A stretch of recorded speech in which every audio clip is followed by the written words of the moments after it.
Guys, last year, 2023, I read 38 books in the year, so I thought I'd talk about them.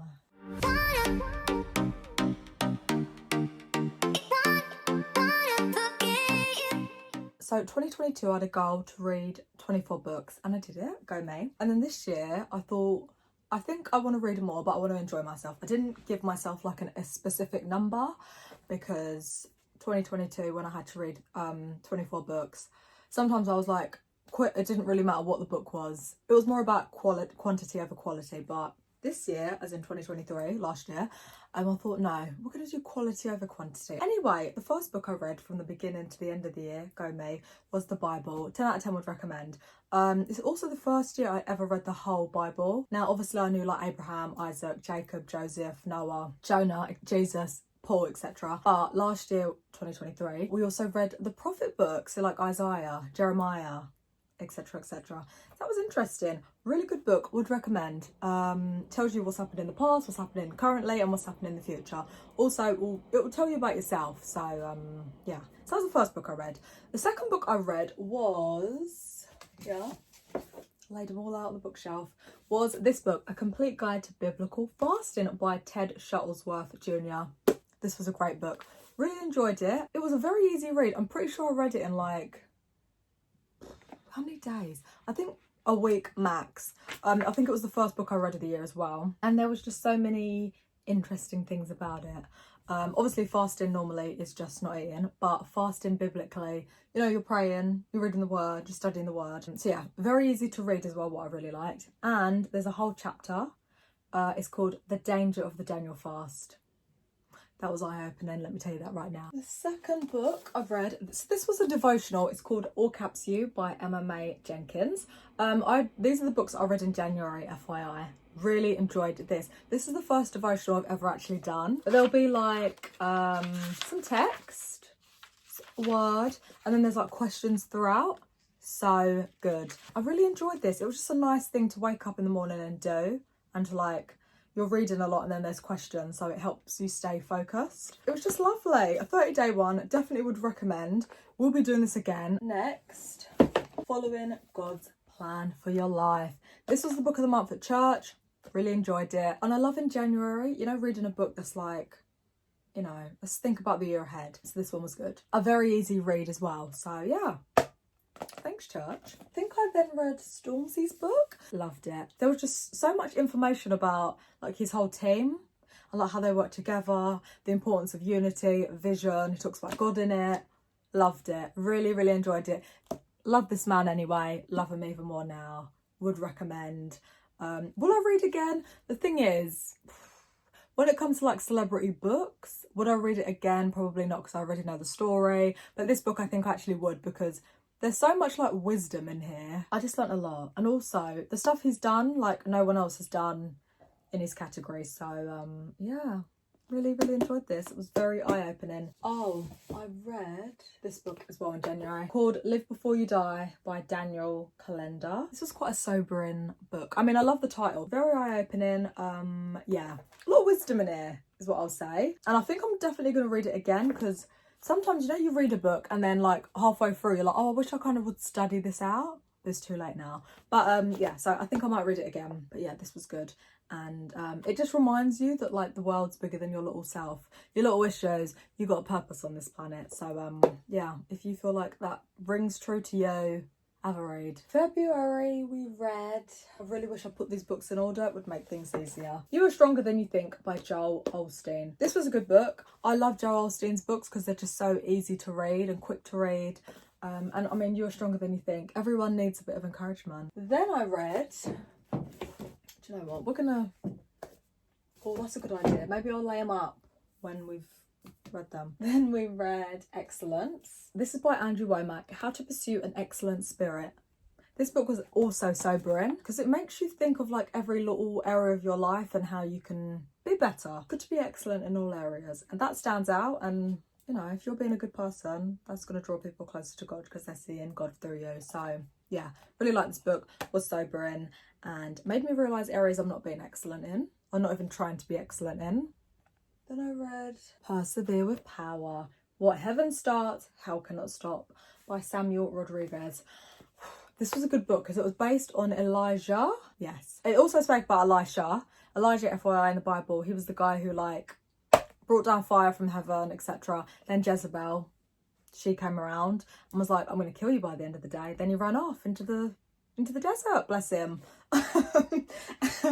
But yeah, this was a good book because it kind of went through his life, how amazing he was, how much faith he had, and then how one little obstacle, little Jezebel, came around and kind of threw him off, bless him. And then it talks about Elisha and how he like picks up the mantle and like continues his work. But yeah, it was good. Also reminded me, whenever I read about Elijah, I'm always like, do you know what? Sometimes you do just need to have a little nap. Sometimes you need to have a little snack and a little nap and you'll be fine. But yeah, this was a good book. So if you want to study Elijah and Elisha more, this is a good book to take you through it. Okay, so 1, 2, 3, 4, 5, 6, 7, 8.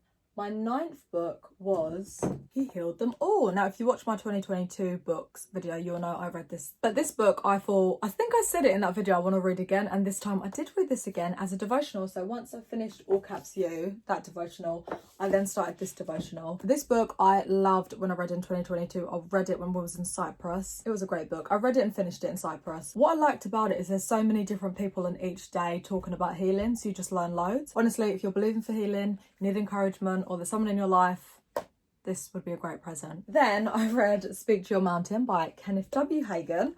This was also a book of the month. I mean, it speaks for itself, doesn't it? Speak to Your Mountain. Sometimes, do you know what? Some of these books, especially the book of the month books from church, they're like books I wouldn't necessarily pick myself, but I'm so glad I read them because they're so foundational. They're so basic when it comes to our faith that if you don't know, then you'll learn. And if you do know, it's good to have a little reminder. So yeah, this was good.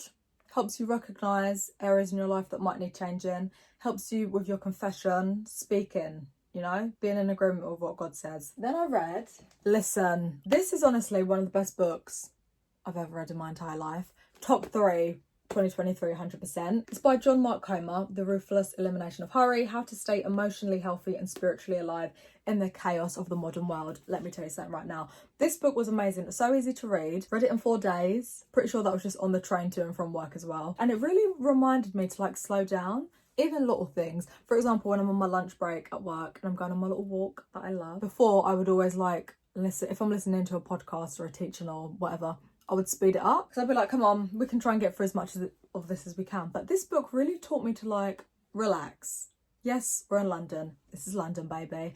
Yes, this is the 21st century, but just because the rest of the world is on this little rat race doesn't mean you have to be. So yeah, I would really recommend this. And also, I love how it's written. Like, it's quite spaced out. We'll definitely be reading this again. Then I read Having a Mary Heart in a Martha World. Now, not gonna lie, a few of these books, that one, Ruthless Elimination of Hurry, that one. This one, there's a few more. I got from Hayley Fam, I think her name is on YouTube. Love her. Anyway, Having a Mary Heart in a Martha World. Finding intimacy with God in the busyness of life. If you don't know, Mary and Martha are 2 sisters in the Bible. And having a Mary heart. So Mary was the good sister. I mean, they're both good. But Mary, Jesus came round to their house. Mary was sat, listening to everything he was saying. Martha was in the kitchen, cooking and cleaning. And she was like, Jesus, can you tell my sister to help me? Jesus was like, I'm going to go soon. Mary knows what's up. Mary knows where she is. Mary's listening. You need to put your stuff down and come and join us. But yeah, would recommend. It was a really good book and I did actually really enjoy it. In April, we read Gentle and Lowly. Again, this was a Hayley recommendation. This is by Dane Orthland, I think his name is. The Heart of Christ for Sinners and Sufferers. I really like this book. Very different to what I was expecting, but I did enjoy it. I also do really like the cover. Lovely. The next book I read was The Passion of Jesus Christ. This book was by, scared me. This book was by John Piper. This book was really good. So the chapters, I mean, how many chapters are there? 50. And the chapters are not really chapters. Look, just stop, because the chapters were not really big. I feel like they were like 1 or 2 pages. And then it would be like Christ suffered and died, ... to please his heavenly Father, to achieve his own resurrection from the dead, to show his own love for us, to complete the obedience that becomes our righteousness, to heal us from moral and physical sickness. So it was really good. It was easy to read again, and I think I would read this again, maybe as a devotional over like 50 days, like 1 a day. In May, I read Who Are You Following by Sadie Robertson Huff. This book, top 5, definitely. I've got my top 3, I'll tell you guys them. Maybe I'll just tell you my top 3 and my top 5 at the end. But anyway, Who Are You Following? Pursuing Jesus in a Social Media Obsessed World. This book is just very practical for nowadays. Again, very easy to read. I love a hardback book. My nan actually got me this for Christmas in 2022. Love her. Really enjoyed this, and it helped me realise and recognise that, like, just because someone's got loads of followers doesn't mean what they're saying is true. Just because they believe what they're saying is true doesn't mean it's true. Yeah. And fun fact, I mean, it's only been 2 weeks, but I've actually deleted Instagram and TikTok off my phone. Bit of a game changer, if you ask me. So yeah, shout out to this book for helping me recognise that. I loved this book. This book was so good. It's called Love Does by Bob Goff. It says, discover a secretly incredibly life in an ordinary world. It talks about his life, and this is the kind of book that I couldn't put down. Literally, it was in my mum's room because I recommended it to her. Every single chapter, every single page was just so... I couldn't wait to read the book. It was so good. And there's just so many wild stories of him. Even how he got into Harvard. He like sat outside the dean's office for like weeks. Being like, can you let me in? And eventually got let in. True story. I loved this book. Would definitely recommend. It was just such a happy, good read. Really, really enjoyed this book. Really, really enjoyed it. It was really good. The Great Divorce. This is a C.S. Lewis book, the timeless novel about a bus ride from hell to heaven. Now, this book was interesting. It was fiction, and I don't really know what I thought going into it, even though it literally says like a bus ride. Yeah, I was a bit confused, I'm not gonna lie. I think I do need to read this book again. It was good. It was good because I finished it. And it wasn't like, oh my gosh, I need to finish that book. It was more like, I'm really interested to see where this book's going. This book does have thy in it, which is old school. FYI, C.S. Lewis is the guy who wrote The Lion, the Witch and the Wardrobe, Narnia. Christian, shout out to him. Then I read The Art of Prayer by Kenneth E. Hagan. Now, this book was a book of the month at church. I've read this book before as well. I love how it's like spread out. I like the little... I think it's only on the title pages, the prayer hands, but I like it. I like that the text is very spread out as well. I love an easy read. I love a book that I can just pick up, whether I'm in the mood to read or not. I can read it because it's clear. So yeah, I really enjoyed this, and it's one of those books, as I said before, the books of the month. Kind of the book that I probably wouldn't reach for to read, but I'm so glad for church because we read these books. And again, they're very basic, very, if you know, you know, if you don't know, you'll learn. And even if you do know, it's just good to remember. Then we had June. And the first book in June that I read, Gifts of the Holy Spirit by Kenneth E. Hagan. This is a very short book. It is, it's not even 100 pages. It's 69 pages. The way it's set out is like a newspaper article, which is quite different, quite interesting.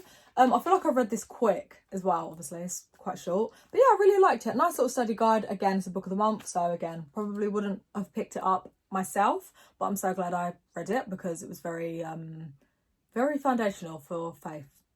Yeah, the gifts of the Holy Spirit. And I feel like often, we always talk about God, we always talk about Jesus, which is great. We also should talk about the Holy Spirit and understand his role in our life, so... yeah, up next. So 20th, 21st, 22nd book, this. So this is a 3-in-1. So these are 3 books in one by A.W. Tozer. The Knowledge of the Holy, The Pursuit of God, God's Pursuit of Man. Again, I'm pretty sure Hayley Pham recommended this. I don't know if she recommended one of them and then I saw this on Amazon and was like, getting all of them, or if she recommended all 3, I can't remember, but it was great. Again, a lot of these books, the ones that she basically recommended, they're not the type of books I'd normally read, but it was eye-opening, and I'm so glad I read this book. Started this in June and actually finished it in July. Obviously there's 3 books in one. I read this when I was in Portugal, but yeah, I did really enjoy this. I do think I'm gonna have to read this again because there was a lot to it, and I think this time when I read it, I'll like study it. In it, I mean, I don't know if you can see, but yeah, there are like, I mean, I used a pencil because I might want to cross it out, you know? In it, I was like highlighting throughout with a pencil, obviously. So yeah, I think next time I'd read it again and this time like study it out a lot. Because there's a lot of these books that, like even this one, what was the other one? Gentle and Lowly, Having a Merry Heart in a Martha World. A lot of the books are so deep and so interesting that I feel like I want to take my time reading it and yeah, study it. Write down the highlights, what revelation I'm getting from it, think about it. etc, etc. Okay, July. This book, stunning. It's called Redeeming Love by Francine Rivers. So I heard about this book because I listened to Sadie Robertson's podcast, and the lady who wrote this book, Francine Rivers, she appeared on there. She was talking about it, and I thought, oh, that sounds quite interesting. This is the second, because I've read The Great Divorce, but this is the second Christian fiction book I've read. I'm pretty sure I've read this book in 2 days. 2-3 days?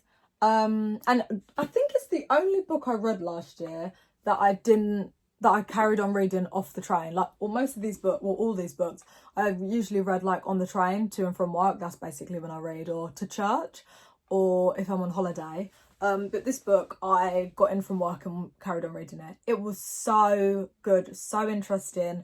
And I completely forgot how much I love a fiction book. I love a story. Loved it. Oh my gosh. Just love this book, honestly. Read it so quickly. Would read again. And I feel like I need to buy some more of her books because I just love this book. So yeah. The next book I read was The Sacred Search. Now, this is another book that I think was recommended on Sadie Robertson's podcast. This was a good book. The Sacred Search by Gary Thomas. What if it's not about who you marry, but why?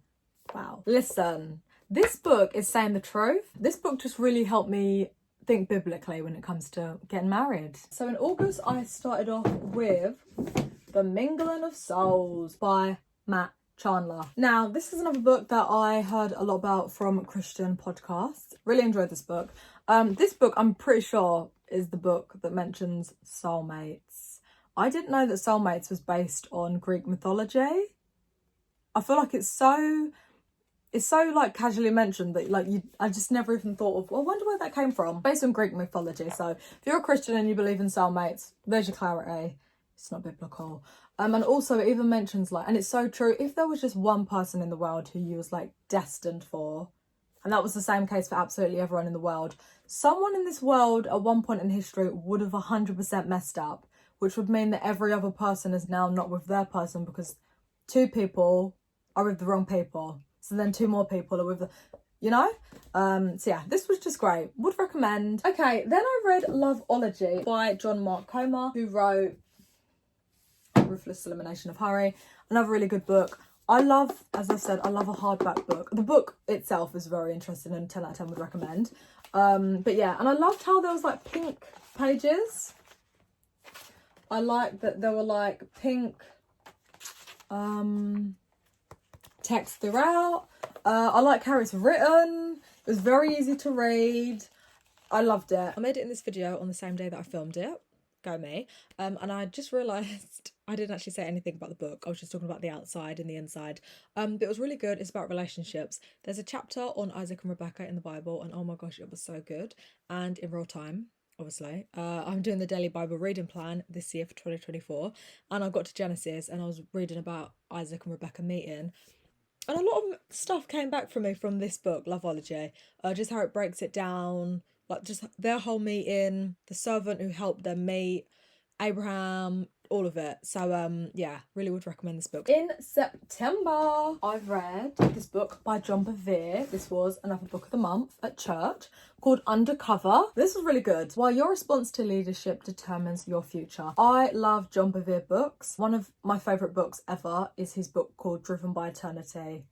Oh my gosh, I need to read that this year. Gonna add it to my list. Really loved that book. So anytime he has a book, I'm I want to read it. And as my brother said, a lot of his books are based on character and your personal, who you are to the core. Always a sobering read is what I'll say about John Bevere book, but love them. Very practical, and I love how he mentions himself in there as well, because he mentions his mistakes or the things he's learned. And then I read The Believer's Authority. This was by Kenneth E. Hagan. I've read this one before, and again, it's a nice small book, 76 pages. Love it. I'm not going to say it again, but I love a book of the month book because wouldn't pick it up necessarily, but I read it and I'm always wow, I really needed that. Reminds you of who you are, what Jesus has done for you, and how you should be living your life. In October, the first book I read was the Derek Prince one called Pulling Down Strongholds. I think I just found this one on Amazon. I don't think anyone in particularly recommended it to me. I just had a little Google and found it and thought, I'm gonna buy it, and I'm glad I did. Small, it's cute, very interesting, and there's there's a bit of text about how David just fully just loved God, surrendered to him. Solomon did too, but Solomon, there's just a few little areas in Solomon's life where he wasn't fully surrendered to God. And then, you know, if you've read the Bible, you'll know the end of his story. It's a bit random.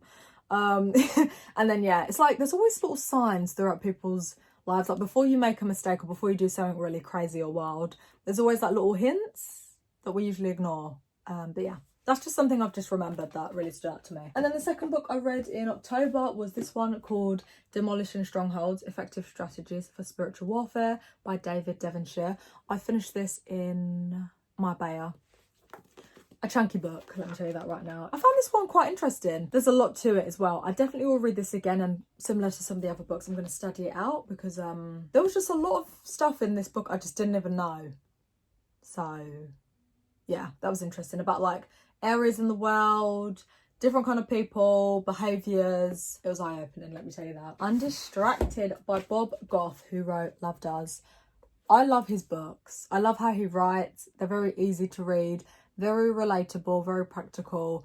This was very sobering as well. And again, it kind of reminds me of The Ruthless Elimination of Hurry.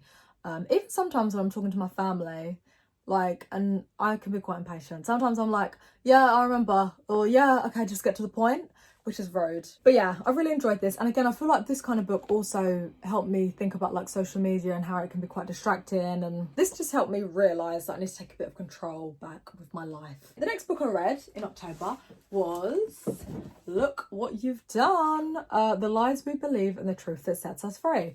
Fun fact about this book, first of all, actually, foreword by Bob Goff. Pretty sure that's how I found this book. Fun fact about this book, it's by Tasha Layton. And I thought that this lady was on this show called Better Together, which is on the Christian channel, TBN. She's not. I've never actually seen this woman in my life, but it was so interesting. So this was like an autobiography about her life. So interesting. She went on tour with Katy Perry.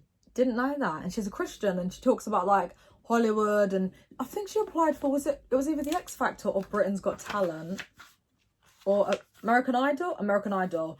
So it talks about that and just the industry and her faith and kind of some of the struggles, and it was just interesting. Glad I made that mistake and still bought the book and read it because it was a good one. In November, I then read The Burden of Better by Heather Creekmore, How a Comparison Life Free Leads to Joy, Peace and Rest. Love this book, and it just really reminded me that there's a lot of people just struggling, just going through things. And again, I feel like this also helped with the whole social media taking a break thing, because sometimes you're like scrolling like on TikTok or Instagram, whatever, and you don't even realise, and then like weeks later or months later or days later you start feeling like, oh, you know, like frustrated with your life or whatever. And often it's because you're just seeing the best of everyone else's lives and you don't realise it then and there, but psychologically, subconsciously, it's in your brain and you're thinking, well, they're doing this, that and the other and you're not doing anything. So yeah, did really enjoy this book. Anyway, then I read Compared to Who by Heather Creekmore. I actually think I read this earlier on in the year. Sorry about that. But anyway, A Proven Path to Improve Your Body Image. Yeah, I think I read this in August.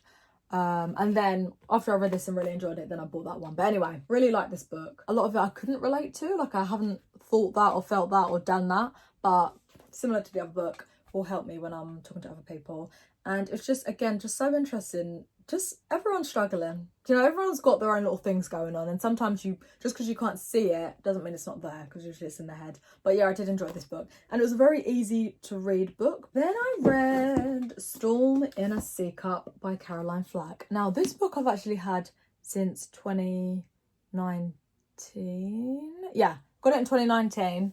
And I just never read it. And then this year I thought, do you know what? I'm going to read this book. I feel like it would be quite interesting. And it was. It speaks about her life, Love Island, her career. What was so interesting as well is like often, like with, I guess with famous people, you don't know what they're doing behind the scenes. You only know like when they've made it. But you don't know like the years of work they've put in on like other shows or whatever they were doing. So that was really interesting. Also, obviously really sad that she's died. But yeah, it was a very interesting read. I don't think I'd read it again though, because again, as I said at the beginning of this video, with autobiographies, I just feel like once you've read it once, like I know the story now. But it was interesting and I would recommend if you haven't read it. Okay, last two books. Last one I read in November, I remember I read this because I went to Winter Wonderland, was called Biblical Prosperity by Derek Walker. I really enjoyed this book and it really gave me some more clarity on tithes and offering.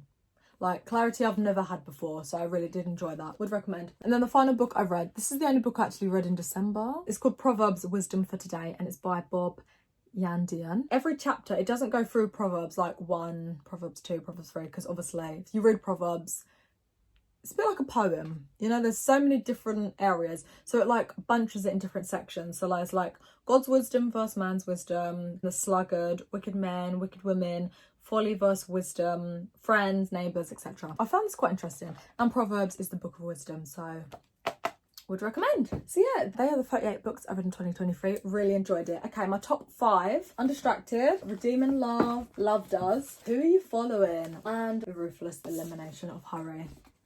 Definitely top 5. And then top 3 would be these. I just loved these books. Top 3, top 5. I hope you guys enjoyed this video. I think this year round, 2024, I'm going to maybe like do more book videos throughout the year rather than just one at the very end, because I'm enjoying book content at the minute. Loving it. Hope you guys have enjoyed this video. Hopefully it's given you some inspo.